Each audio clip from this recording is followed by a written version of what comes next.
Now we are going to see the next question, that is consumer behaviour.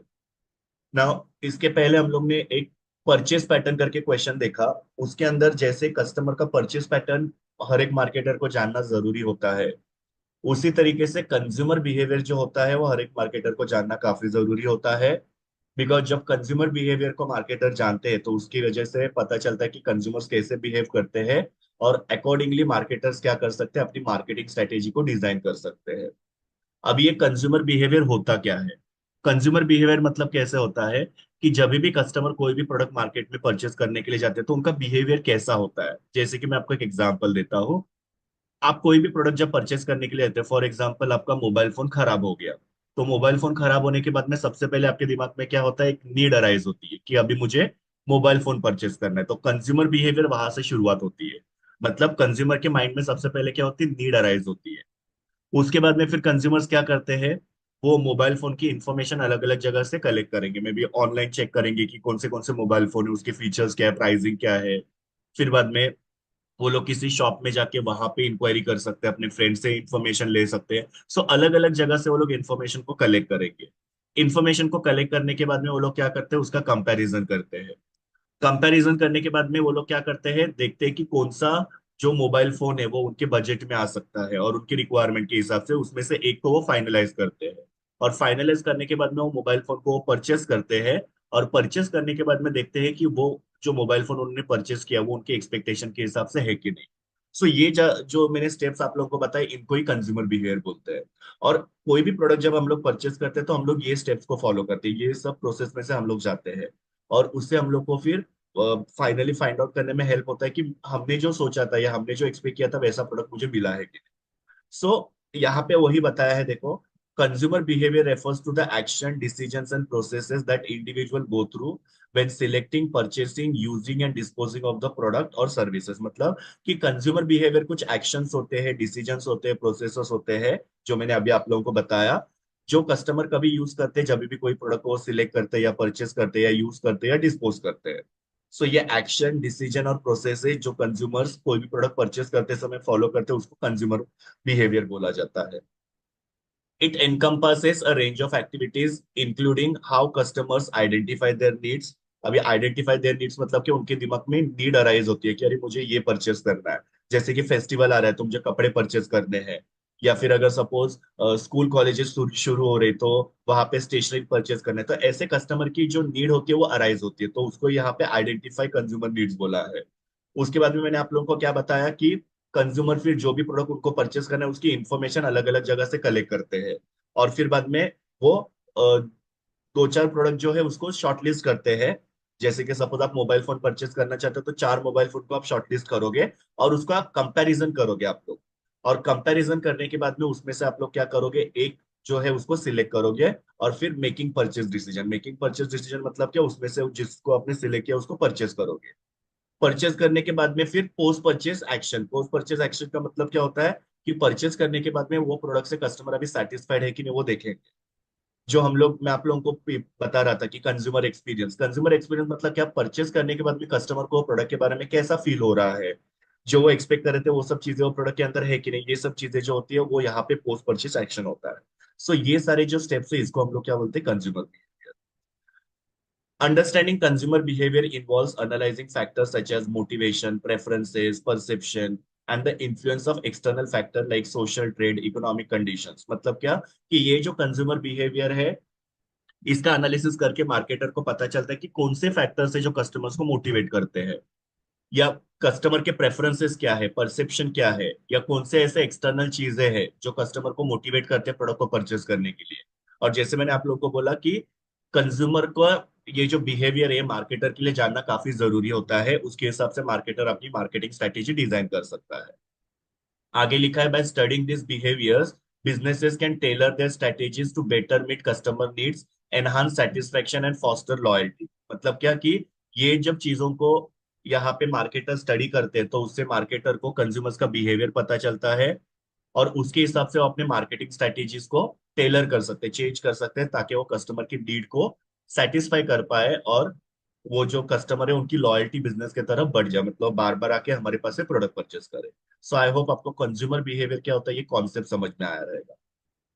Now we will see the importance of consumer behaviour. So जैसे मैंने आप लोगों को बोला कि हर एक मार्केटर को कंज्यूमर बिहेवियर जानना जरूरी होता है। सो ये कंज्यूमर बिहेवियर जानने से क्या फायदे होते हैं मार्केटर्स को, तो वो हम लोग अभी देखते हैं। सबसे पहले है इम्प्रूव मार्केटिंग स्ट्रेटेजी। मतलब कंज्यूमर बिहेवियर जानने की वजह से मार्केटर अपनी मार्केटिंग स्ट्रेटेजी को इम्प्रूव कर सकता है या उसमें बदलाव कर सकता है।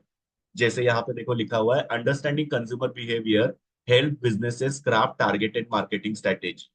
For example, knowing that millennials prefer online shopping allows the retailers to focus on digital advertising and e-commerce। अभी यहाँ पे एग्जाम्पल के थ्रू देखो कैसे समझा है कि मिलेनियल मिलेनियल मतलब क्या, एक पर्टिकुलर एज ग्रुप के लोग होते हैं। अभी ये जो मिलेनियल्स है वो ऐसे टाइम में बॉर्न हुए हैं जिनको ऑनलाइन शॉपिंग काफी ज्यादा पसंद होती है। ओके, सो ऑनलाइन शॉपिंग इनको पसंद होती है, इसकी वजह से मार्केटर्स क्या करेंगे कि उनके लिए डिजिटल एडवर्टाइजिंग करेंगे या ई कॉमर्स प्लेटफॉर्म्स वगैरह के थ्रू वो लोग अपनी मार्केटिंग करेंगे या सेलिंग करेंगे। क्योंकि ये ऐसी जनरेशन है जिन्होंने ऑनलाइन शॉपिंग जो है वो काफी ज्यादा उनको पसंद है।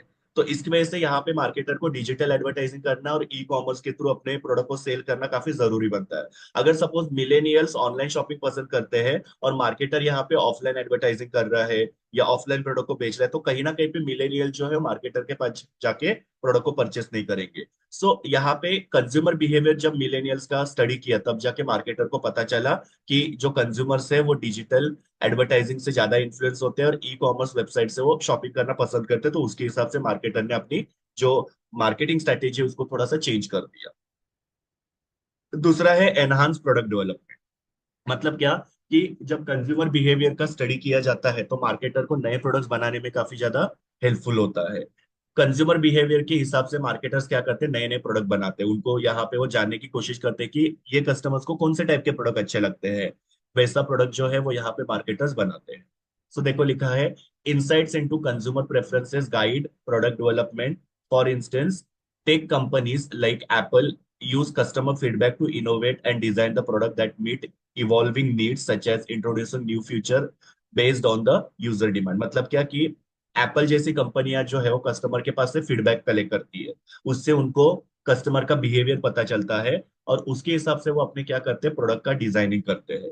सो कहीं ना कहीं पे ये कंज्यूमर बिहेवियर जो होता है नए प्रोडक्ट्स को डेवलप करने में या डिजाइन करने में काफी ज्यादा हेल्पफुल होते हैं मार्केटर्स के लिए।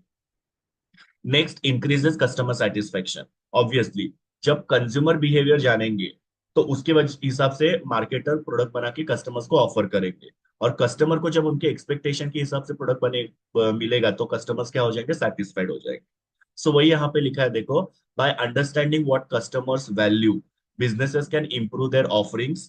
Example, Starbucks uses a customer feedback to refine its menu and store experience enhancing overall satisfaction. यहाँ पे भी स्टारबक्स का एग्जांपल दिया है कि स्टारबक्स भी क्या करता है, कस्टमर के पास से फीडबैक लेता है, उसके हिसाब से वो अपने मेन्यू को चेंज करता है, अपने स्टोर का डेकोरेशन वगैरह वैसे करता है जिससे कस्टमर और ज्यादा सेटिस्फाइड होते हैं।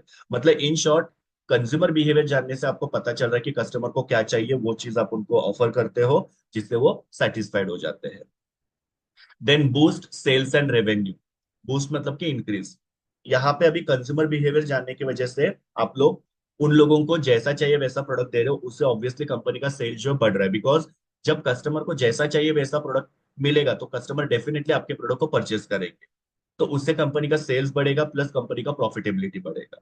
तो यहाँ पे लिखा है, tailoring product and services to consumer preferences can drive sales. Drive sales मतलब क्या, सेल बढ़ाने में हेल्प करता है। जैसे एग्जांपल अमेजोन का दिया है, Amazon uses algorithms to recommend product based on the past purchases leading to increase sales through personalised suggestion. मतलब अमेजोन क्या करता है, यहाँ पे अल्गोरिदम का यूज करता है, जो हम लोग ने प्रीवियस क्वेश्चन के अंदर भी डिस्कस किया है कि हम लोग जब हमारा डेटा वहां पे लॉग इन करते समय फीड करते हैं तो उसको वो स्टडी करते हैं और फिर हम लोग क्या क्या प्रोडक्ट परचेस करते हैं उसके हिसाब से उनको हमारा बाइंग बिहेवियर जो होता है परचेस करते हैं। मतलब इन शॉर्ट वो जो अल्गोरिदम है वो कंज्यूमर बिहेवियर जो है मार्केटर को बताता है कि ये पर्टिकुलर कस्टमर क्या परचेस करता है या नेक्स्ट कस्टमर क्या परचेस करता है या थर्ड कस्टमर क्या परचेस कर रहा है। ये सारा अल्गोरिदम जो है वो कंपनी को पता चलता है, जिसके हिसाब से क्या होता है कि कस्टमर को वो लोग प्रोडक्ट ऑफर करते हैं और उससे कंपनी का सेल्स और रेवेन्यू बढ़ रहा है। सो अमेजोन का सेल्स और रेवेन्यू बढ़ने का रीजन यही है कि वो लोग कस्टमर का बिहेवियर जो स्टडी करते हैं अल्गोरिदम के थ्रू और उसके हिसाब से उनको प्रोडक्ट जो होता है वो ऑफर करते हैं। स्ट्रेंथन्स ब्रांड लॉयल्टी का मतलब क्या होता है, जब कस्टमर आपके प्रोडक्ट को रिपीटेडली परचेस करते हैं प्लस वो आपके प्रोडक्ट के बारे में दूसरों को भी रिकमेंड करते हैं, तो उसको ब्रांड लॉयल्टी बोलते हैं। सो यहाँ पे लिखा है कि understanding consumer behaviour helps build strong customer relationship. For example, loyalty programs like those offered by the airline reward frequent customers foster the long term brand loyalty। मतलब क्या कि यहाँ पे उन्होंने क्या बताया हुआ है कि जो कस्टमर्स है उन लोगों की रिक्वायरमेंट जानने की वजह से यहाँ पे मार्केटर्स क्या कर सकते हैं, वैसे सर्विस उनको देने की वजह से कस्टमर जो है आपके पास रिपीटेडली आते हैं और आपके प्रोडक्ट को रिपीटेडली परचेस करते हैं। यहाँ पे देखो एयरलाइंस का एग्जांपल दिया है कि एयरलाइन जब कस्टमर्स को रिवॉर्ड्स वगैरह देते हैं तो उसकी वजह से क्या होता है कि कस्टमर्स का ब्रांड लॉयल्टी जो होता है वो लॉन्ग टर्म के लिए कंपनी के साथ फॉस्टर हो जाता है, या कस्टमर जो है कंपनी के साथ लॉन्ग टर्म तक रहना पसंद करते हैं। सो अगर आप चाहते हो कि कस्टमर आपके साथ लॉन्ग टर्म रहे, आपके प्रोडक्ट को बार बार परचेस करे, तो इसके लिए कंज्यूमर बिहेवियर जानना जरूरी है। देन ऑप्टिमाइज प्राइस स्ट्रेटेजी, मतलब क्या होता है कि अलग अलग प्राइसिंग स्ट्रेटेजीज होती है, तो कौन सी प्राइस स्ट्रेटेजी अडॉप्ट करनी चाहिए वो मार्केटर को यहाँ पे पता चलेगा। जैसे कुछ मार्केटर जो होते हैं वो स्कीमिंग प्राइसिंग को फॉलो करते हैं। स्कीमिंग प्राइसिंग का मतलब क्या होता है, हाई प्राइस के साथ प्रोडक्ट को मार्केट में लॉन्च करना। और कुछ मार्केटर जो होते हैं वो पेनिट्रेशन प्राइसिंग स्ट्रेटेजी को फॉलो करते हैं, जहां पे क्या करते हैं वो लोग कम प्राइस के साथ प्रोडक्ट को मार्केट में लॉन्च करते हैं। सो अलग अलग प्राइसिंग स्ट्रेटेजी है, तो कौन सी स्ट्रेटेजी सिलेक्ट करना चाहिए इसको जानने के लिए मार्केटर को यहाँ पे कंज्यूमर बिहेवियर जानना जरूरी होता है। एक बार कंज्यूमर बिहेवियर पता चला, जैसे कि अगर सपोज पता चला कि कंज्यूमर हाई प्राइस वाले प्रोडक्ट परचेस कर रहे हैं, तो उसके हिसाब से स्ट्रीमिंग प्राइसिंग स्ट्रेटेजी जो अडॉप्ट की जा सकती है। अगर पता चला कि कस्टमर लो प्राइस पे करने के लिए रेडी है, कस्टमर बिल्कुल भी हाई प्राइस नहीं ये पे करने के लिए रेडी है, तो उस केस में पेनिट्रेशन प्राइसिंग स्ट्रेटेजी अडॉप्ट की जा सकती है। सो यहाँ पे लिखा है देखो, consumer behaviour insights help in setting appropriate pricing. Example, dynamic pricing model used by the airline adjust the prices based on the demand and consumer behavior maximizing the revenue। मतलब यहाँ पे क्या है, एयरलाइन कंपनी क्या करती है, demand और supply देखते हैं, उसके हिसाब से प्राइस को वो एडजस्ट करते हैं। तो उससे क्या होता है, उनको राइट प्राइस जो है सिलेक्ट करने में हेल्प होता है। या फिर आप मेरा एग्जांपल दे सकते हो, जैसे मैंने आप लोगों को बताया कि अगर कस्टमर हाई प्राइस पे करने के लिए रेडी है तो वहां पे स्कीमिंग प्राइसिंग स्ट्रेटेजी अडॉप्ट की जा सकती है। और अगर कस्टमर लो प्राइस पे करने के लिए रेडी है तो वहां पे आप क्या कर सकते हैं, लो प्राइस चार्ज कर सकते हैं। इवन आप देखते हो कि अलग अलग एरियाज होते हैं, कुछ एरिया ऐसे होते हैं जहाँ पे थोड़े से हाई इनकम ग्रुप के लोग ज्यादा होते हैं, तो वो ज्यादा प्राइस पे करने के लिए शायद रेडी हो सकते हैं। और कुछ एरियाज ऐसे होते हैं जहाँ पे लोअर इनकम ग्रुप वाले लोग ज्यादा है, तो वो लोग लेस प्राइस पे करने के लिए रेडी है, तो वहां पे उस हिसाब से प्राइस चार्ज किया जा सकता है। तो जब आप कंज्यूमर बिहेवियर को स्टडी करोगे तो आपको पता चलेगा कि प्राइस कैसे चार्ज करता है। Then enhance customer retention. Customer retention मतलब क्या होता है, कस्टमर को रिटेन करके रखना, आपके कस्टमर किसी और के पास नहीं जाने चाहिए।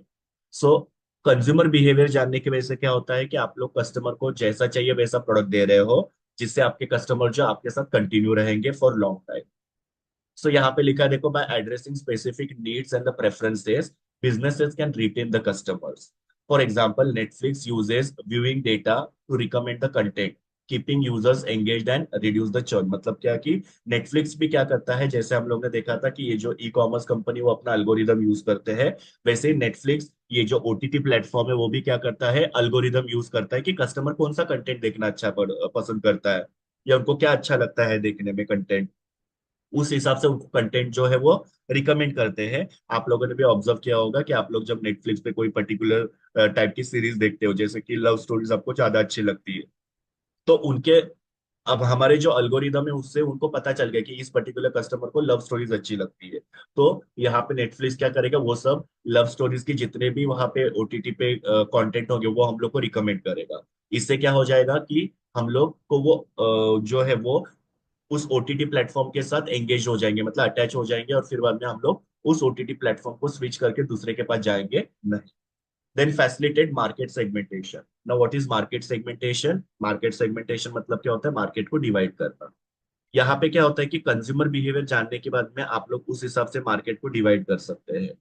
जैसे कि अगर सपोज मैंने कंज्यूमर बिहेवियर जाना तीन एरिया का, एक पर्टिकुलर एरिया है जहाँ पे कस्टमर जो है उनको थोड़े से ब्रांडेड गुड्स अच्छे लगते हैं, हाई प्राइस वाले गुड्स अच्छे लगते हैं, तो उनको मैंने अलग से सेगमेंट कर दिया, उनका अलग ग्रुप बनाया।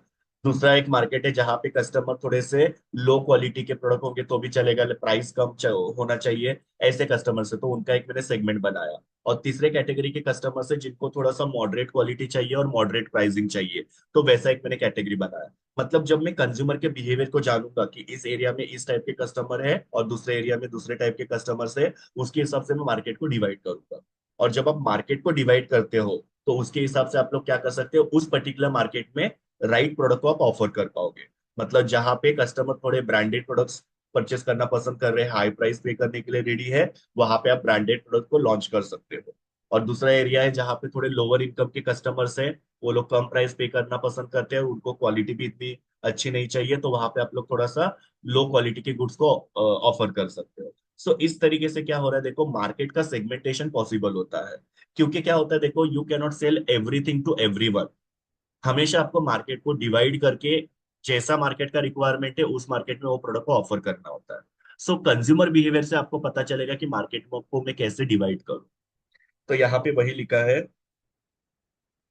Understanding different consumer segment allow for more effective targeting. मतलब अलग अलग कंज्यूमर के सेगमेंट्स को समझने के बाद में आपको प्रॉपर उनको टारगेटिंग करना इजी हो जाता है। एग्जाम्पल दिया है, luxury brands like Louis Vuitton segments their market to target a high income consumer with exclusive product and experience। जो मैंने आपको एग्जांपल दिया वैसा ही एग्जांपल है कि कुछ कंपनियां होती है वो कैसे होते हैं, हाई एंड कस्टमर्स के ऊपर थोड़ा ज्यादा फोकस करते हैं। मतलब उनका प्रोडक्ट जो होता है थोड़ा सा लग्जरियस होता है, थोड़ा सा हाई क्वालिटी का होता है, एक्सक्लूसिव होता है, और प्राइस भी ज्यादा होती है, तो उसके ऊपर वो लोग फोकस करते हैं। सो कैसे पता चला, जब उन्होंने मार्केट को डिवाइड किया तब। और मार्केट को उन्होंने कैसे डिवाइड किया, जब उन्होंने कंज्यूमर के बिहेवियर को समझने की कोशिश की। तो उन्होंने कंज्यूमर के बिहेवियर को समझा कि इस पर्टिकुलर मार्केट में जो है वो एलिट कस्टमर्स है और उनको लग्जरी प्रोडक्ट जो है वो पसंद है, तो वैसा आप लोग उनको प्रोडक्ट ऑफर कर सकते हो। Then informs competitive strategy. मतलब क्या कि जब कंज्यूमर बिहेवियर आप लोग समझते हो तो आप लोगों को कॉम्पिटिटिव स्ट्रेटेजी जो होता है वो पता चलता है। मतलब क्या कि कौन सा स्ट्रेटेजी हम लोग को अडॉप्ट करना चाहिए ताकि हम लोग मार्केट में कंपटीशन को फेस कर पाए।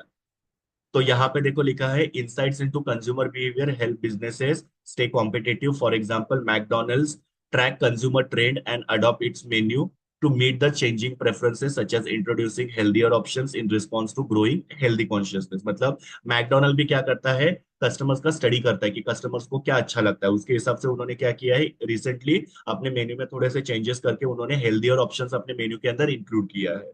और उससे वो लोग ज्यादा कॉम्पिटिटिव हो पा रहे हैं। क्योंकि अगर आप लोग कंज्यूमर के बिहेवियर को जानोगे नहीं कि कस्टमर को आज के समय में क्या चल रहा है, तो आपको उसके हिसाब से कंपटीशन में टिके रहना थोड़ा सा मुश्किल हो जाएगा। अगर आप लोग कंज्यूमर को जानने की कोशिश करोगे तो आप लोग को कंपटीशन में टिके रहने में काफी ज्यादा इजी हो सकता है। And the last one is guide effective communication. मतलब क्या है कि कंज्यूमर बिहेवियर जब आप जानते हो तो उसके हिसाब से आप कंज्यूमर के साथ कम्युनिकेट कर पाते हो। जैसे कि आपको पता है, एडवर्टीजमेंट में या किसी भी प्रमोशनल एक्टिविटी में आपको कंज्यूमर को एक मैसेज देना होता है। फॉर एग्जाम्पल आपको इस सोप है, तो वो सोप के अंदर आप लोग क्या बोल सकते हो कि इस पर्टिकुलर सोप की वजह से आपकी जो स्किन है वो मॉइस्चराइज हो जाएगी। सो आप ऐसा कम्युनिकेट कर कब कर पाओगे कि भाई हमारा जो सोप है उसकी वजह से आपकी स्किन मॉइस्चराइज हो जाएगी। तो आपको जब कंज्यूमर का बिहेवियर पता चलेगा उसके हिसाब से आप उनको वो चीज कम्युनिकेट कर पाओगे। क्योंकि देखो, आपने कंज्यूमर का बिहेवियर जानने की कोशिश की कि आजकल आजकल जो कस्टमर्स है उन लोगों को सॉफ्ट स्किन चाहिए रहती है। तो जब आपने वो कंज्यूमर के बिहेवियर को जाना तो उसके हिसाब से आपने एक एडवर्टीजमेंट बनाया कि हमारे सोप की वजह से आपकी स्किन जो है वो मॉइस्चराइज हो जाएगी। सो यहाँ पे देखो इफेक्टिव कम्युनिकेशन हो पा रही है बिकॉज अपने कंज्यूमर के बारे में जाना। दूसरा, अगर सपोज एक कोई फेयरनेस क्रीम है, तो वो फेयरनेस क्रीम वाले क्या करेंगे, अपने एडवर्टीजमेंट में दिखाएंगे कि हमारा क्रीम यूज करने की वजह से आप 4 हफ्ते में फेयर हो जाओगे। सो ये कब पता चलेगा आपको कि कस्टमर्स को फेयरनेस क्रीम चाहिए, तो आप जब कंज्यूमर को स्टडी करोगे, कंज्यूमर के बिहेवियर को जानने की कोशिश करोगे, और आप ये जानोगे कि कस्टमर को फेयर स्किन बहुत अच्छी लगती है, तो उसको जान के उसके हिसाब से आप लोग क्या करोगे, अपने प्रमोशन के अंदर वो चीज का कम्युनिकेशन करके कस्टमर को अट्रैक्ट करने की कोशिश करोगे। लेकिन जब आपको कंज्यूमर बिहेवियर ही पता नहीं है, तो आप लोग कंज्यूमर के साथ कम्युनिकेशन करके उनको कन्विंस नहीं कर सकते अपना प्रोडक्ट परचेस करने के लिए। सो कंज्यूमर का बिहेवियर जानना बहुत जरूरी है, उसके हिसाब से आप कस्टमर के साथ कम्युनिकेशन कर पाओ। जैसे कि आपको भी अगर किसी के साथ बातचीत करना होती है तो आप लोग क्या करते हो, पहले उस इंसान के बारे में थोड़ा जानते हो, तो आपका कम्युनिकेशन काफी इफेक्टिव हो जाता है। सो यहाँ पे देखो लिखा हुआ है, knowing what influence consumer decision help in crafting the effective communication, मतलब जब आप कस्टमर के साथ इंटरेक्ट करते हो, उनको जानने की कोशिश करते हो, तो उससे आपको इफेक्टिव कम्युनिकेशन डिजाइन करने में हेल्प होता है। एग्जाम्पल दिया है, doves real beauty campaign resonates with consumers by addressing self-esteem issue, differentiating the brand and connecting emotionally with the audience। मतलब डव का जो एड है, जैसे मैंने आपको एग्जांपल दिया कि डव के एड में वो लोग क्लेम क्या करते हैं कि इसकी वजह से आपकी जो स्किन होती है मॉइस्चराइज होती है, रफ नहीं होती है बिल्कुल भी। जब उन्होंने कस्टमर के बारे में जानने की कोशिश की, तब जाके उन्होंने अपने एडवर्टीजमेंट के अंदर ये मैसेज जो लोगों को कम्युनिकेट किया, और इसकी वजह से डव जो है काफी पॉपुलर हो गया। ये सारे मैंने आपको बताया importance of consumer behaviour to the marketer. अभी हम लोग देखते हैं कि कौन से फैक्टर्स होते हैं जिसके ऊपर कंज्यूमर बिहेवियर जो होता है डिपेंड करता है। बिकॉज देखो, कंज्यूमर बिहेवियर जो होता है वो अलग अलग हो सकता है, मेरा कंज्यूमर बिहेवियर अलग है, आपका अलग है। तो ऐसे कौन से फैक्टर है जिसके ऊपर हम लोग का बिहेवियर जो होता है वो डिफर करता है। जैसे कि अगर सपोज कोई एक पर्टिकुलर चीज है जिसमें मैं अलग तरीके से बिहेव करूंगा, दूसरी कोई चीज है जिसमें मैं अलग तरीके से बिहेव करूंगा। ऐसे कौन से फैक्टर है जिसके ऊपर कंज्यूमर का बिहेवियर डिपेंड करता है, वो हम लोग यहाँ पे देखेंगे। तो यहाँ पे सबसे पहले है कल्चरल फैक्टर्स। कल्चर के हिसाब से कस्टमर का जो बिहेवियर होता है वो वैरी होते रहता है, मतलब अलग अलग कल्चर में कस्टमर का बिहेवियर अलग अलग होता है। तो यहाँ पे देखो, कल्चरल फैक्टर के अंदर दो पॉइंट्स दिए हैं, कल्चरल नॉर्म और सब कल्चर। कल्चरल नॉर्म में देखो क्या दिया है, cultural values and traditions significantly shape customer preferences and behavior. For example, in culture where vegetarianism is prevalent due to the religious or ethical reason, there is a high demand for the plant-based food product। इसका मतलब क्या है कि suppose एक particular culture है जहाँ पे vegetarianism को बहुत ज्यादा इंपॉर्टेंस दिया जाता है, मतलब वो लोग नॉनवेज चीजें बिल्कुल भी पसंद नहीं करते, वेजिटेबल चीजें ही वो लोग ज्यादा पसंद करते हैं। तो ऐसे कल्चर के अंदर या ऐसे कम्युनिटी के अंदर क्या होगा, प्लांट बेस्ड फूड प्रोडक्ट जो है उनकी डिमांड बढ़ेगी। प्लांट बेस्ड मतलब क्या होता है, मतलब जो प्लांट से रिलेटेड जो फूड आइटम्स होते हैं उनका डिमांड जो ज्यादा बढ़ेगा, बिकॉज वो लोग नॉनवेज कंज्यूम नहीं कर रहे हैं, उनको वेज चीजें चाहिए। देखो यहाँ पे कल्चर के हिसाब से कंज्यूमर बिहेवियर जो डिफर कर रहा है। वही अगर हम लोग देखेंगे दूसरा एक कल्चर है, वो लोग क्या करते हैं, नॉनवेज चीजें ज्यादा पसंद करते हैं, तो वहां पे हम लोग क्या कर सकते हैं, उस हिसाब से उनको प्रोडक्ट बना के ऑफर कर सकते हैं। जैसे बर्गर का एग्जाम्पल ले लो। अगर सपोज हम लोग ऐसा एरिया टारगेट करना चाहते हैं जहाँ पे हिंदूज बहुत ज्यादा है, तो वहां पे हम लोग क्या कर सकते हैं, बर्गर जो है पटेटो टिक्की वाला उनको ऑफर कर सकते हैं। और अगर सपोज कोई एक पर्टिकुलर कम्युनिटी एरिया है जहाँ पे नॉनवेज चीजों को ज्यादा पसंद किया जाता है या बीफ को काफी ज्यादा पसंद किया जाता है, वहां पे बीफ का बर्गर जो ऑफर किया जा सकता है। जैसे अमेरिका में आप लोग देखते हो, वहां पे क्रिश्चियनिटी बहुत ज्यादा है, तो वहां पे वो लोग बीफ का बर्गर जो ऑफर करते हैं।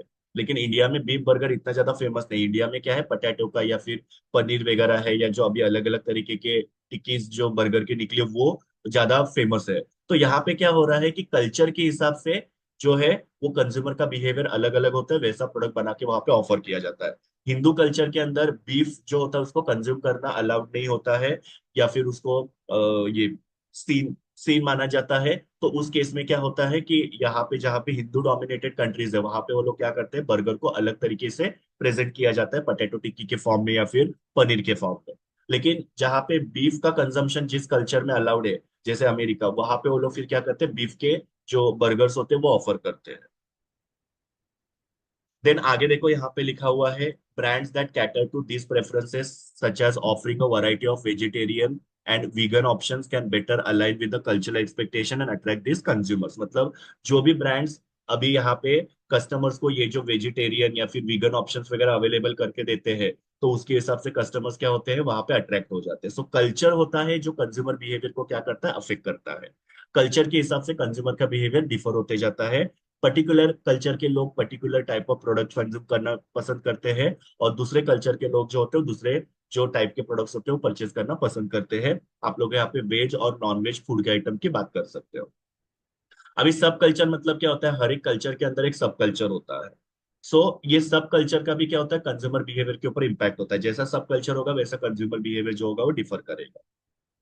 Within a larger culture, subculture can have the distinct preferences and behavior. Example यहाँ पे दिया है, in hip hop subcultures, there is a strong inclination towards certain fashion brand and style associated with the hip hop lifestyle।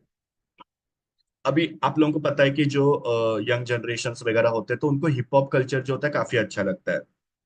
तो उस हिसाब से वो लोग क्या करते हैं, वैसे जो फैशन ब्रांड की चीजें होती है उसको परचेस करना पसंद करते हैं।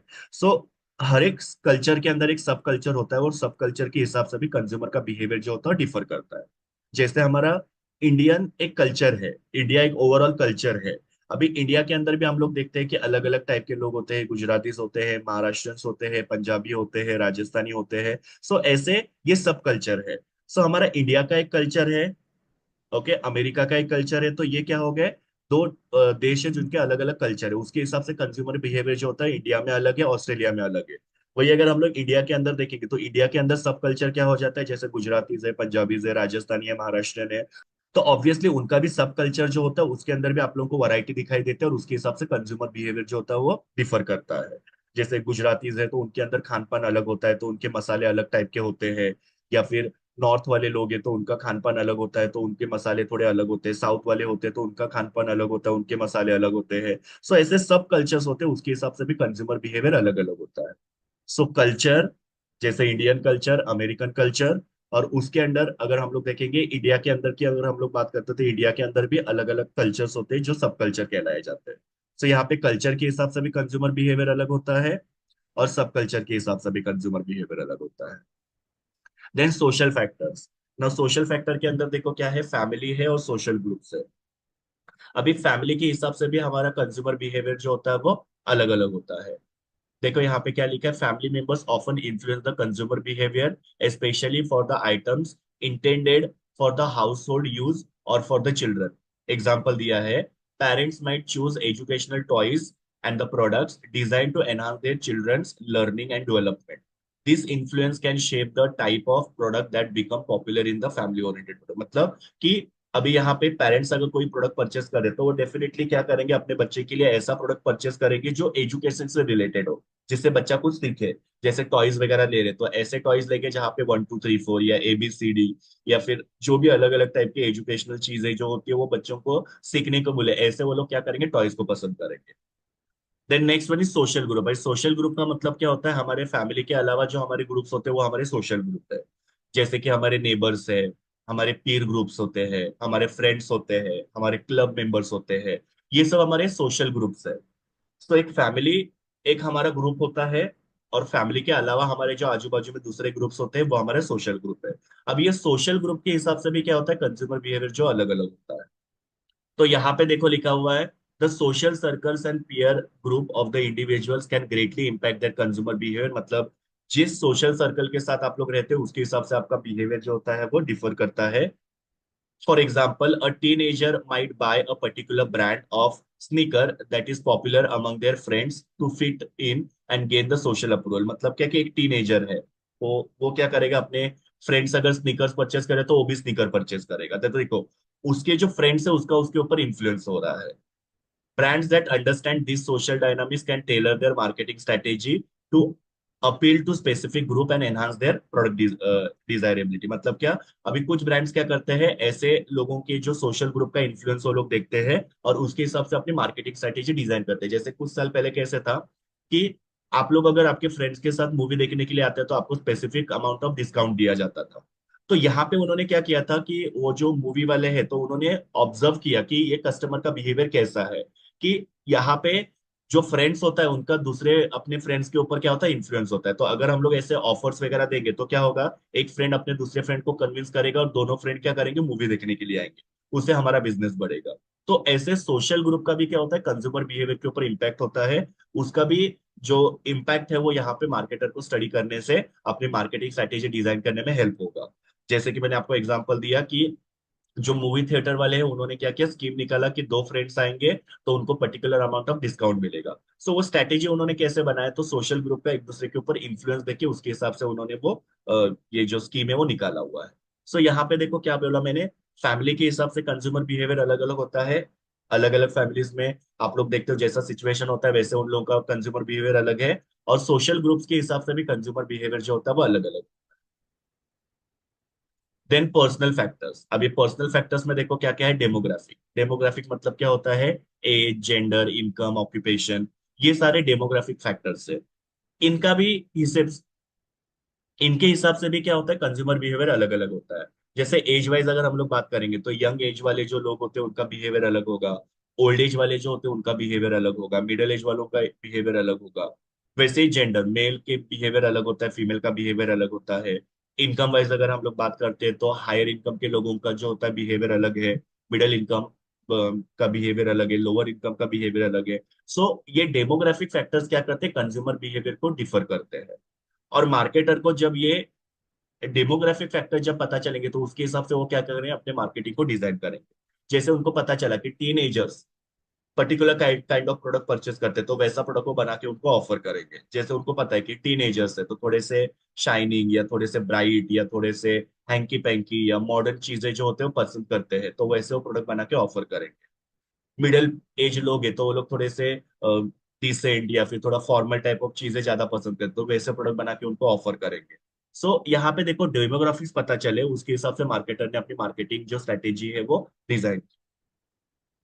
सो डेमोग्राफिक के हिसाब से भी कंज्यूमर बिहेवियर जो होता है वो अलग अलग होता है, और वैसे मार्केटर अपनी मार्केटिंग स्ट्रेटेजी डिजाइन करता है। तो यहाँ पे लिखा है demographic factors such as age, gender, income and occupation play a crucial role in shaping the consumer behavior। मतलब ये सारे जो फैक्टर्स है ये क्या करते हैं, कंज्यूमर बिहेवियर को शेप करते हैं या कंज्यूमर बिहेवियर के ऊपर इम्पैक्ट करते हैं।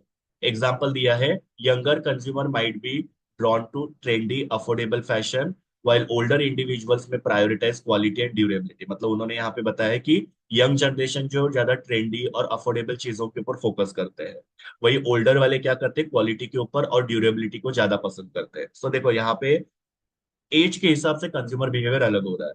इसको समझ के मार्केटर ने क्या किया, देखो, understanding this demographics segment allows the brands to target their product and marketing efforts more effectively. मतलब क्या, इसको जानने के बाद भी मार्केटर क्या करेगा, वैसा प्रोडक्ट बनाएगा। जैसे कि यहाँ पे मैंने आपको बताया कि यंग जनरेशन को ट्रेंडी और अफोर्डेबल फैशन की चीजें चाहिए रहती है, सो मार्केटर वैसी यंगस्टर्स के लिए गुड्स बनाएगा।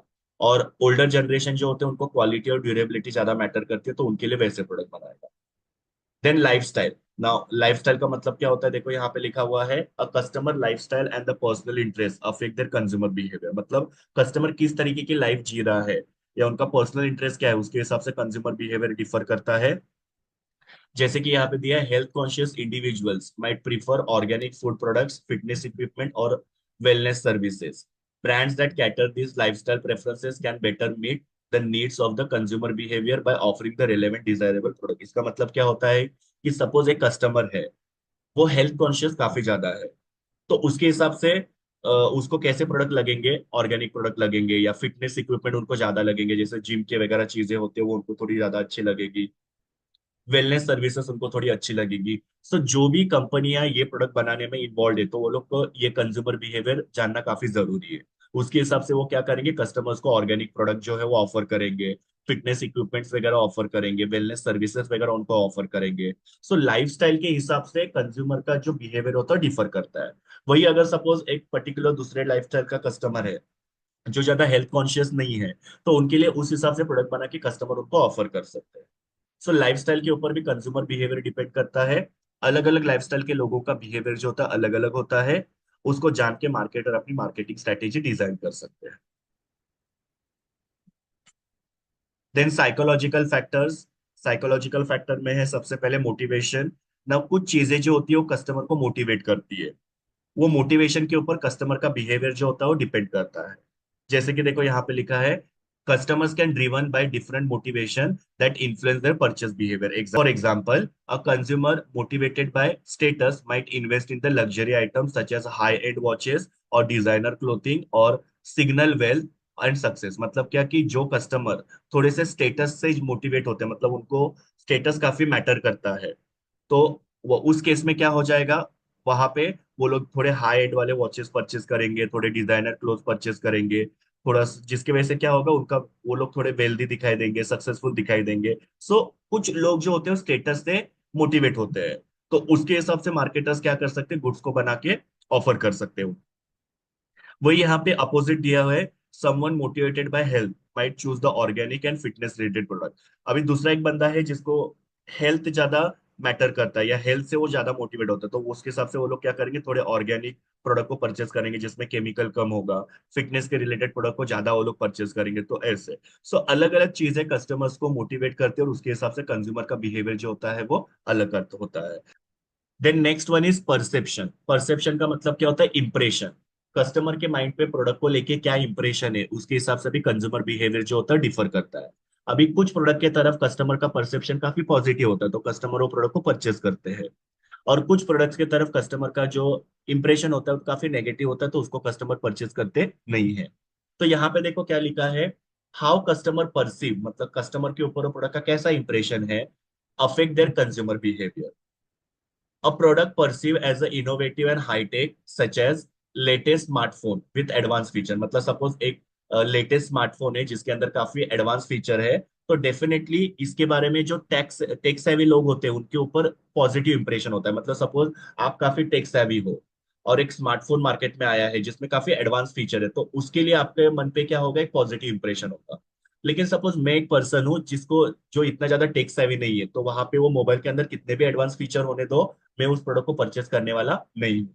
मतलब क्या कि आप टेक सेवी हो तो आपके ऊपर वो जो लेटेस्ट मोबाइल फोन निकला है जिसमें काफी सारे एडवांस फीचर है उसका एक पॉजिटिव इंप्रेशन हो रहा है। और मैं एक कस्टमर हूँ जो टेक सेवी नहीं है, तो भले उसके अंदर कितने भी एडवांस फीचर होने दो, मेरे जैसे कस्टमर के ऊपर उसका जो है इंप्रेशन नहीं हो रहा है। मतलब मैं उसको अलग तरीके से परसीव कर रहा हूँ। तो ऐसे अलग अलग कस्टमर का अलग अलग प्रोडक्ट की तरफ परसेप्शन जो होता है अलग अलग होता है। एक कस्टमर को एक प्रोडक्ट जो है काफी ज्यादा इन्फ्लुएंस करता है, तो दूसरे कस्टमर को वो इतना ज्यादा इन्फ्लुएंस करता नहीं है। इसको जान के मार्केटर ने क्या करना चाहिए, अपनी मार्केटिंग स्ट्रेटेजी डिजाइन करनी चाहिए। उनको देखना चाहिए कि अपने कस्टमर्स कैसे हैं, जैसे कि सपोज यहाँ पे एक मार्केटर है जो ऐसा एडवांस फीचर्स वाले स्मार्टफोन बना रहे, तो उनको देखना चाहिए कि टेक सेवी कस्टमर्स कौन है और उनको उस हिसाब से टारगेट करना चाहिए। बिकॉज टेक सेवी कस्टमर्स के ऊपर क्या होगा, उनका जो लेटेस्ट मोबाइल फोन है उसका काफी ज्यादा पॉजिटिव इंप्रेशन होगा और वो लोग वो प्रोडक्ट को परचेस कर सकते हैं ऐसा। So brands must manage their product perception carefully to align with the consumer expectation. अच्छा, और एक चीज यहाँ पे याद रखना कि ये परसेप्शन जो है इसका बिल्डिंग जो होता है या परसेप्शन बनाने का काम होता है वो मार्केटर भी कर सकते हैं। अपने एडवर्टीजमेंट के हिसाब से वो लोग क्या करते हैं, कस्टमर का परसेप्शन बिल्ड कर सकते हैं। सो आप अगर चाहते हैं कि ये पर्टिकुलर प्रोडक्ट को कस्टमर परचेस करे तो आप उनका परसेप्शन जो है वो फॉर्म कर सकते हो। Then economic factor. ना इकोनॉमिक फैक्टर में सबसे पहले इनकम। अभी इनकम के हिसाब से भी कंज्यूमर बिहेवियर अलग होता है। हाई इनकम वाले लोग जो होते हैं उनका बाइंग बिहेवियर अलग होगा और जो लो इनकम वाले होंगे उनका बिहेवियर अलग होगा। सो वही यहाँ पे दिया है, a customers income level directly impact their purchasing power. Higher income individuals might be more willing to spend on the premium brands and luxury goods. मतलब क्या, जो हायर इनकम वाले हैं वो लोग फिर क्या करते हैं, लग्जरी ब्रांड्स या प्रीमियम ब्रांड्स परचेस करना पसंद करते हैं, while those with a lower income may seek the budget-friendly option. Understanding income demographic help brand price their product appropriately and target the right audience. मतलब जब मार्केटर को customer के income level के बारे में पता चलेगा तो उसके हिसाब से वो क्या कर सकते हैं, उतने प्राइस का प्रोडक्ट कस्टमर को ऑफर कर सकते हैं। Economic condition. इकोनॉमिक कंडीशन मतलब मार्केट में कैसी इकोनॉमी की कंडीशन चल रही है, मतलब मार्केट में बूम चल रहा है या रिसेशन चल रहा है। बूम मतलब क्या, मार्केट जो है वहां पे काफी अच्छा मार्केट बढ़ रहा है, डिमांड काफी ज्यादा बढ़ रही है लोगों की, इनकम लोगों की बढ़ रही है। और रिसेशन मतलब क्या होता है, जहाँ पे लोगों के जॉब जा रहे हैं या लोगों के पास इनकम नहीं है या पैसे नहीं है प्रोडक्ट को परचेस करने के लिए, जिसको हम लोग मंदी बोलते हैं। सो उसका भी क्या होता है, कंज्यूमर बिहेवियर पे इम्पैक्ट होता है। जब भी बूम होता है मार्केट में, जहां पे लोगों की जॉब मिल रही है, इनकम बढ़ रही है, तो वहां पे कस्टमर ज्यादा परचेस करते हैं। लेकिन अगर रिसेशन चल रहा है तो ऑब्वियसली वहां पे फिर क्या होता है, कस्टमर के पास पैसे नहीं होते हैं, कुछ लोगों के जॉब चले जाते हैं, तो वहां पे डिमांड कम हो जाती है। सो इकोनॉमिक कंडीशन के हिसाब से कंज्यूमर बिहेवियर अलग होता है, उसको जान के मार्केटर अपनी मार्केटिंग कर सकते हैं। सो यहाँ पे लिखा है broader economic factors such as economic downturn और बूम। इकोनॉमिक डाउनटर्न मतलब क्या, मंदी चल रही है जैसे मैंने आपको बोला, या बूम मतलब क्या, मार्केट काफी अच्छा ग्रो कर रहा है या लोगों को जॉब वगैरह अच्छे खासे मिल रही है, इनकम बढ़ रही है लोगों की। Influence customer spending behaviour during a recession.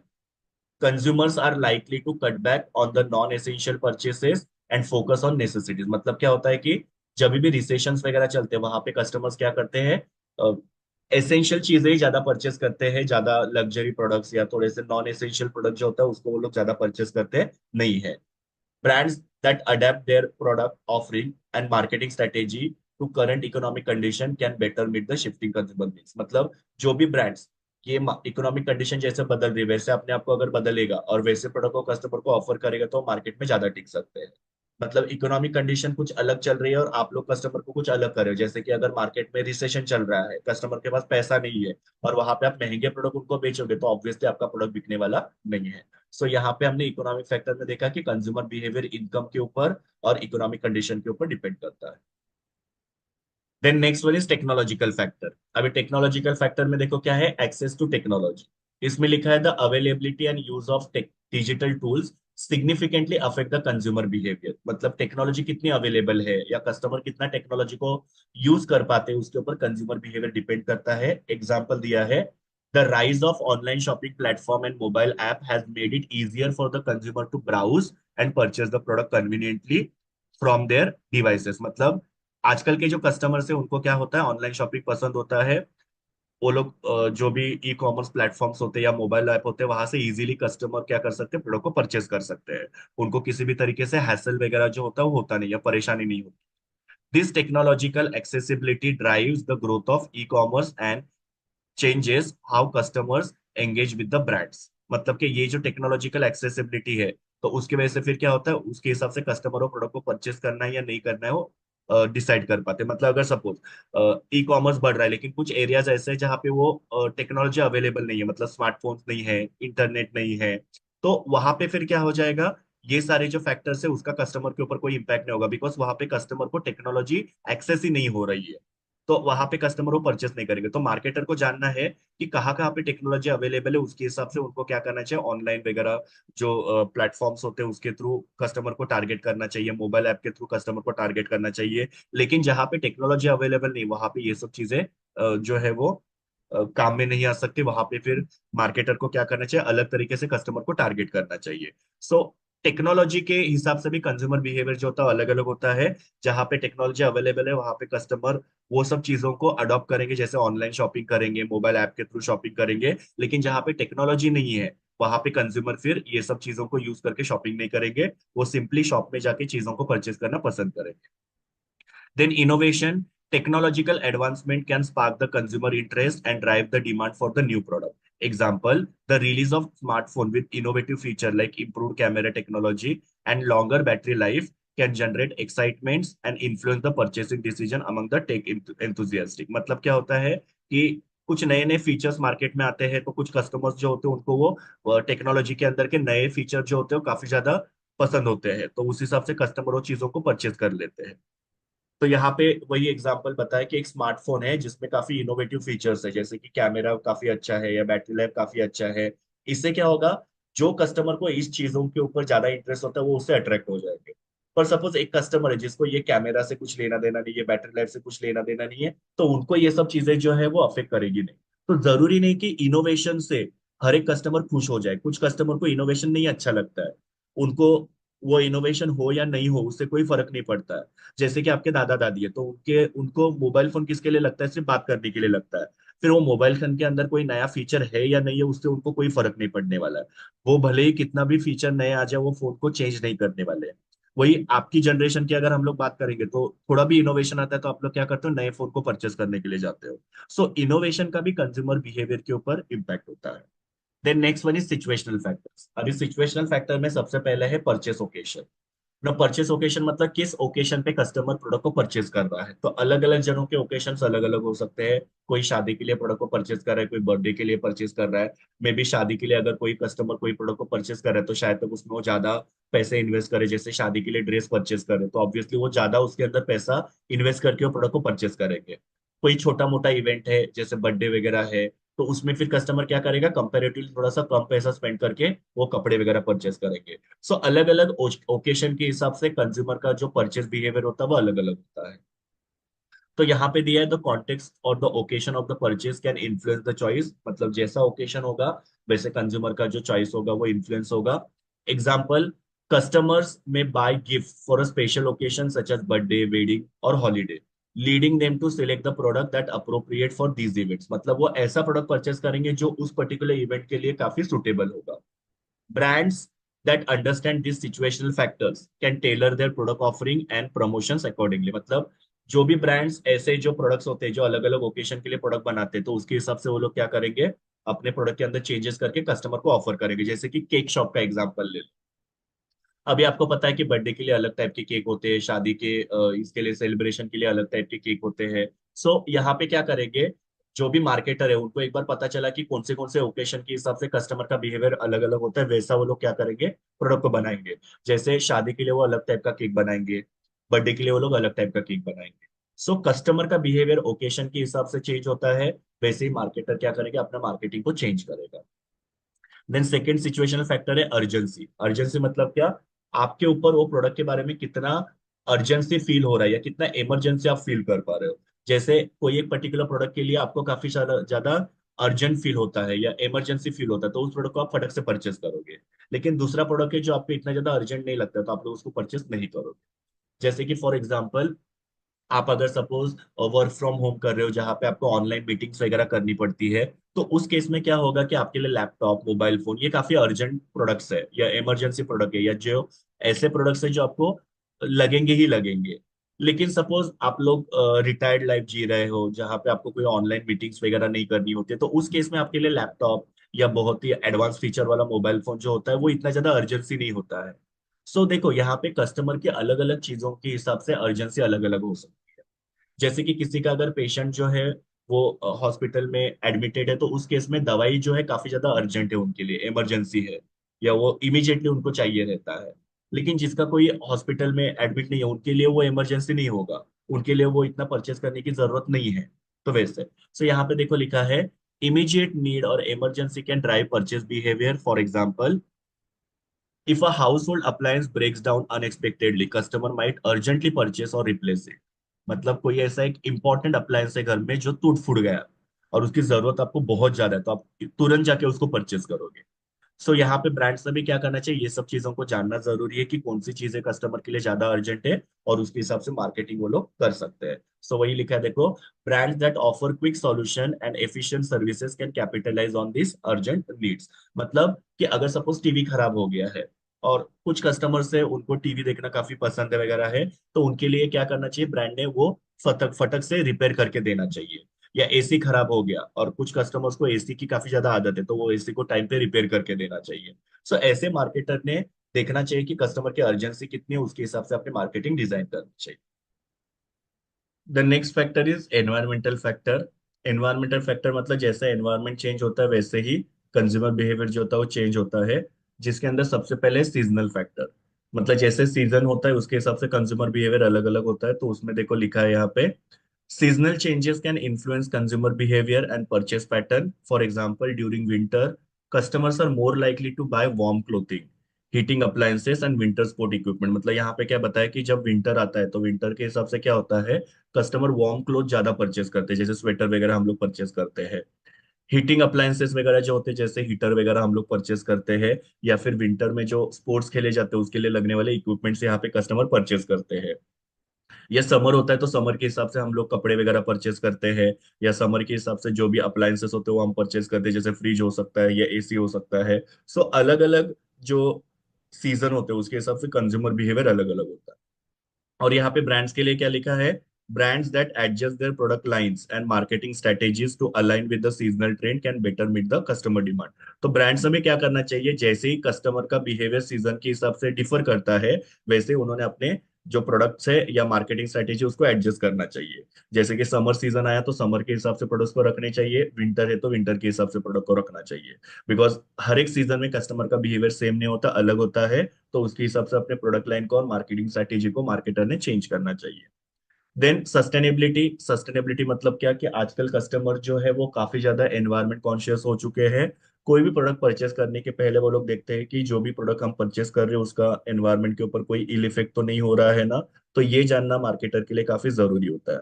अभी कुछ कस्टमर्स होते हैं वो काफी ज्यादा वो एनवायरमेंटल कंसर्न होते हैं, कुछ कस्टमर ऐसे होते हैं कि उनको एनवायरमेंट के बारे में ज्यादा कुछ पड़ी नहीं रहती है। तो ऐसे अलग अलग टाइप के कस्टमर्स होते हैं, तो मार्केटर ने वो जानना बहुत जरूरी है कि जिस एरिया में मैं मार्केटिंग कर रहा हूँ वहां के लोगों का एनवायरनमेंट को लेके क्या ख्याल है, और वैसा प्रोडक्ट बना के उनको ऑफर करना चाहिए। तो यहाँ पे लिखा है, growing awareness of environmental issues affect the consumer preferences. Customers are increasingly choosing eco friendly products and brands that promote sustainability. मतलब आजकल कस्टमर जो है काफी ज्यादा एनवायरमेंटली कॉन्शियस होते जा रहे हैं, वो लोग कोई भी प्रोडक्ट परचेस करने से पहले देखते हैं कि मेरे प्रोडक्ट की वजह से एनवायरनमेंट के ऊपर कोई भी बुरा इफेक्ट नहीं होना चाहिए।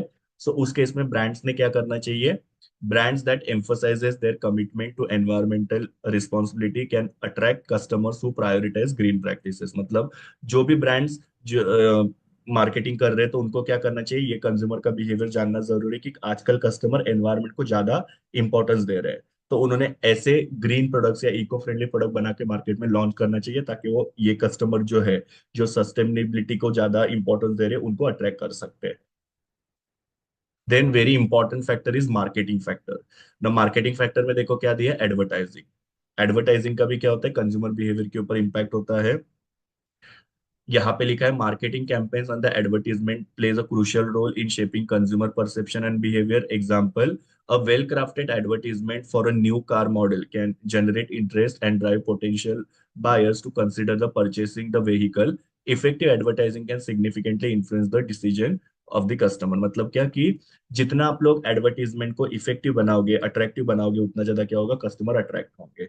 अगर आपके एडवर्टीजमेंट ज्यादा अट्रैक्टिव नहीं होगा तो ऑब्वियसली कस्टमर आपके प्रोडक्ट को परचेस करेंगे नहीं। सो टीवी पे हम लोग इतने सारे अलग अलग टाइप के एडवर्टीजमेंट्स देखते हैं जो काफी क्रिएटिव होते हैं। जैसे आप लोग फेविक्विक का एडवर्टीजमेंट देखते हो, ओरियो बिस्किट का एडवर्टीजमेंट देखते हो, वॉशिंग पाउडर की एडवर्टीजमेंट देखते हो, सोप की एडवर्टीजमेंट देखते हैं। उसमें कुछ ना कुछ यूनिकनेस होता है, कुछ अलग अलग चीजों को वो लोग प्रमोट करते हैं जिससे कस्टमर अट्रैक्ट होते हैं और प्रोडक्ट को परचेस करते हैं। सो एडवर्टीजमेंट के हिसाब से भी कंज्यूमर बिहेवियर जो होता है वो डिफर कर सकता है। तो हर एक मार्केटर ने यहाँ पे इफेक्टिव एडवर्टीजमेंट के ऊपर, इनोवेटिव एडवर्टीजमेंट के ऊपर फोकस करना चाहिए। Second, promotions. प्रमोशंस मतलब क्या होता है, अलग अलग ऑफर्स वगैरह हो सकते हैं, जैसे कि कोई डिस्काउंट्स वगैरह देना, फ्री गिफ्ट्स वगैरह देने का, या कॉम्बो ऑफर्स वगैरह देने का। इसका भी कंज्यूमर बिहेवियर पे इम्पैक्ट होता है। अभी काफी सारे कस्टमर्स क्या करते हैं, जहाँ पे डिस्काउंट होता है, कॉम्बो ऑफर्स होते हैं, या दूसरे कोई भी फ्री गिफ्ट्स वगैरह दिए जाते हैं, वहां पे कस्टमर जाके परचेस करना ज्यादा पसंद करते हैं। वही दूसरे टाइप के कस्टमर्स होते हैं जिनको ये प्रमोशन ज्यादा पसंद नहीं होते हैं, वो लोग ऐसे डिस्काउंट्स वगैरह में जाके परचेस नहीं करते हैं। सो अलग अलग टाइप के कस्टमर्स होते हैं, उनका प्रमोशन की तरफ बिहेवियर अलग अलग होता है। कुछ लोगों को ये प्रमोशन से ऑफर काफी अच्छे लगते हैं, वहां पे जाके लोग वो लोग शॉपिंग करते हैं। और कुछ कस्टमर्स होते हैं उनके ऊपर ये प्रमोशन का कोई भी इम्पैक्ट नहीं होता है, और वो लोग वहां पे जाके परचेस करते नहीं है। तो देखो यहाँ पे लिखा है sales promotion discounts and special offers impact purchase decision by creating a sense of urgency. मतलब जहां पे उनको डिस्काउंट्स मिलता है, जहां पे ऑफर्स मिलते हैं, उसके लिए उनको क्या होता है, वो लोग अर्जेंट फील करते हैं कि हम लोग को जल्दी जाके वो प्रोडक्ट को परचेज करना चाहिए। सो ये डिस्काउंट स्पेशल ऑफर्स वगैरह है जो कस्टमर के बीच में क्या करता है, सेंस ऑफ अर्जेंसी क्रिएट करता है। एग्जाम्पल दिया है यहाँ पे, limited time discounts on popular product can encourage the customer to make the purchase sooner rather than later. मतलब जहाँ पे एक पर्टिकुलर प्रोडक्ट के ऊपर डिस्काउंट दिया जा रहा है, वहां पे जाके शॉपिंग करना कस्टमर के लिए जल्दी जल्दी बहुत ज्यादा अर्जेंट हो जाता है। वो लोग उसको पोस्टपोन नहीं करना चाहते, उनको पता है बाद में अगर जाएंगे तो हमको ऑफर नहीं मिलेगा। सो ब्रांड्स ने क्या करना चाहिए, ये प्रमोशनल टैक्टिक जो है इसका कस्टमर के ऊपर होने वाला इम्पैक्ट स्टडी करके ये प्रमोशनल टैक्टिक को यूज करके कस्टमर को अट्रैक्ट करना चाहिए। तो वही यहाँ पे लिखा है, brands that leverage promotional strategies effectively can boost the sales and attract the new customer. जो ये प्रमोशन स्ट्रेटेजीज को अडॉप्ट करेगा और कस्टमर को अट्रैक्ट करेगा, उनका सेल जो है बढ़ेगा और उनके नए नए कस्टमर्स भी बढ़ने में हेल्प हो जाएगा। And the last one is regulatory factor. Regulatory factor मतलब कुछ लॉज होते हैं, कुछ रेगुलेशंस होते हैं, उनका भी कंज्यूमर बिहेवियर के ऊपर इम्पैक्ट होता है। जिसमें सबसे पहले है लीगल रिक्वायरमेंट्स। उसमें क्या लिखा है देखो, compliance with regulations affect the consumer behavior and choices। For example, food safety regulations ensure that products meet health and safety standard, influencing consumer decision to purchase the certified organic and safe food product। मतलब आजकल आप लोग देखते हो कि कोई भी food item होता है उसके पीछे आप लोग देखते हो FSSAI का मार्क होता है। ये जो मार्क होता है वो ये स्पेसिफाई करता है कि ये प्रोडक्ट काफी सेफ है, इसको कंज्यूम करने के बाद में हमको किसी भी तरीके से हानि नहीं होने वाली है। तो ये सब लीगल रिक्वायरमेंट्स है, इसकी वजह से कस्टमर का बिहेवियर जो होता है वो पॉजिटिव होता है। वही अगर सपोज दूसरा प्रोडक्ट है जिसके ऊपर FSSAI का मार्क नहीं है, तो उसको कस्टमर शायद तक परचेस नहीं करेंगे, बिकॉज कस्टमर को थोड़ा डेंजरस लग रहा है, सेफ नहीं लग रहा है। ऐसे ही लीगल रिक्वायरमेंट का भी कंज्यूमर बिहेवियर के ऊपर इम्पैक्ट होता है। और एक एग्जांपल देता हूं मैं आपको ISI मार्क का। अभी जो भी इलेक्ट्रॉनिक अप्लायंसेस वगैरह आप लोग परचेस करते हो, या कुकर मिक्सर वगैरह आप लोग परचेस करते हो, उसके ऊपर ISI मार्क होता है तो कस्टमर को ज्यादा सेफ फील होता है। वही अगर वो आईएसआई मार्क नहीं होगा तो कस्टमर को वहाँ पे सेफ फील नहीं होता है। सो गवर्नमेंट ने ऐसे कुछ लीगल रिक्वायरमेंट्स दिए हैं कि पर्टिकुलर प्रोडक्ट के ऊपर पर्टिकुलर मार्क होना चाहिए। जैसे फूड आइटम के ऊपर मैंने आपको बताया FSSAI का मार्क होना चाहिए, इलेक्ट्रॉनिक गुड्स के ऊपर ISI मार्क होना चाहिए, उसके बाद में आप लोग देखते हो BIS का मार्क्स हो सकता है, ट्रेडमार्क का मार्क हो सकता है। सो ये सारे जो मार्क लीगल रिक्वायरमेंट है जो गवर्नमेंट ने स्पेसिफाई किया हुआ है, वो क्या करता है, कस्टमर के माइंड में एक सेफ्टी फील करता है और कस्टमर प्रोडक्ट को परचेस करने के लिए मोटिवेट होते हैं। सो ब्रांड्स ने क्या करना चाहिए, ये लीगल रिक्वायरमेंट को एडहर करना चाहिए, फुलफिल करना चाहिए। उससे क्या होगा, कस्टमर के माइंड में आपके ब्रांड के तरफ ट्रस्ट बढ़ेगा। मतलब आप अगर कुकर बेच रहे हो, मिक्सर बेच रहे हो, उसके ऊपर ISI मार्क होगा तो कस्टमर को ज्यादा ट्रस्ट फील होगा। अगर नहीं होगा तो कस्टमर को ट्रस्ट फील नहीं होगा और वो प्रोडक्ट को परचेस नहीं करेंगे। तो brands that adhere to the legal standards can build trust and credibility with the customers.